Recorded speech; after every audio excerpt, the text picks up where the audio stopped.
Welcome back to the NFL NBA Rectable. This is Kevin Dana and I'm Alan Wu. Once again, it's our NFL edition and finally it's here. The NFL regular season has started. So we're going to be going over a general Week 1 review, starting off with the big news, of course. New England Patriots quarterback Tom Brady out for the season with a knee injury. You know, this has huge ramifications, not just for the team, but the entire league. So, Kevin, just starting straight off, what do you make of this? What's the impact going to be? Well, it's very unfortunate for the New England Patriots. They lose a three-time Super Bowl champion in Tom Brady, who has really led that offense for the past 6-7 years. Now they have a guy, Matt Castle. He looked all right in his first game, albeit against the Kansas City Chiefs, 13 for 1,852 yards and 1 touchdown. But the leadership factor is definitely not the same.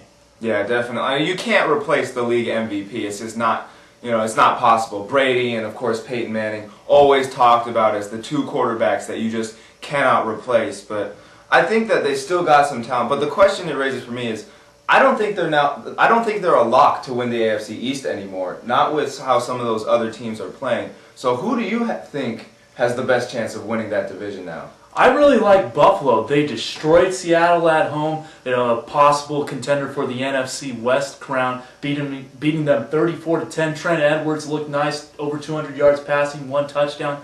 Marshawn Lynch, he's a beast at running back, 18 carries, 76 yards, and a touch for himself as well. So I really like the way Buffalo played. The Jets, they looked all right, but they barely beat a Miami Dolphins team, and it had to come down to the final play of the game, really. Yeah, I mean, Brett Favre did look pretty good. You can't deny that. But of course, it was against the Miami Dolphins. That one heave he threw on 4th and 13 that ended up being a touchdown really was just pure luck for him. But that's what Brett Favre does. Most of the time, the breaks go his way. But I do have to agree. I think that it'll come down to Buffalo and New England. I still think, because there's still a lot of talent on that New England team. But I think that Tom Brady, with his excellence there at quarterback, really helped to gloss over or hide some of the deficiencies that the Patriots have had, without him. So I think he, of course, was the one that really made that team go, and they're really going to miss him.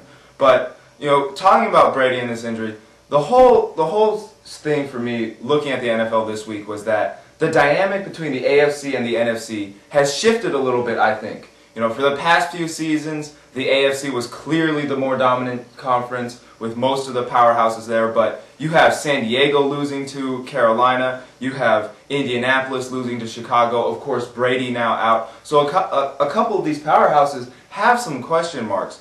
So who do you think now are the favorites in the AFC? I really like Pittsburgh. They destroyed Houston at home, and Houston's supposed to be a team to contend for a wild card spot in the AFC.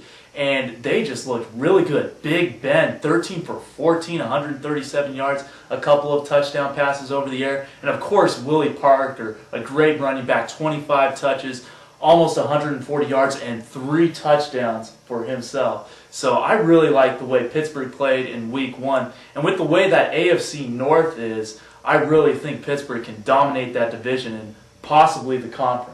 Yeah, I think Pittsburgh has a really good shot now of being serious. They haven't really been talked about that much, but I think they're going to be in the conversation definitely from now on. But that AFC South, they got off to a little bit of a rough start, but I still think they have the chance of being the best division in the AFC. Indianapolis, they looked a little rusty. Peyton Manning, of course, had that knee injury, so he wasn't really able to practice. I think they'll get everything together eventually. Not to discount what Chicago did. They played a really great game on defense. Got back to really the Chicago Bears style of football. But we'll get to the NFC in a second. So I think Indianapolis still looks good. But, Tennessee, especially with all those issues with Vince Young, the news coming out Monday and Tuesday, that, there's some questions about his emotional well-being. More so than that, his knee got injured. He's going to be out 2 to 4 weeks. And they can't win without him there in Tennessee. Jacksonville, I think they're still struggling a little bit because, the emotional turmoil there as well after,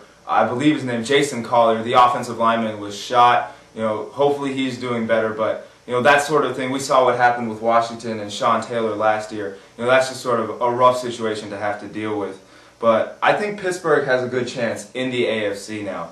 But moving over to the NFC, I was really impressed by some of these NFC teams. Philadelphia, of course, came out and dominated St. Louis. Donovan McNabb, healthy again, threw for 361 yards and 3 touchdowns. And another team, Dallas, the way they came out and played and just really dominated Cleveland. Tony Romo throwing for 320 yards and really holding that Cleveland offense to a sort of mediocre game. But who do you like in the NFC? I think Dallas is the #1 team. The Giants are still going to be competitive. I'm not ready to throw Philadelphia up there as one of the top teams because they beat the St. Louis Rams, a team that has holes everywhere, and their defense is absolutely terrible. I really like Dallas as that #1 team in the NFC. They took apart the Cleveland Browns. Romo throwing for over 300 yards, Terrell Owens getting a touchdown, and Marion Barber looking good as usual. So I really like what they have, and not to mention Felix Jones, who looked very good in that game as well. Yeah, definitely. So it'll be interesting to see.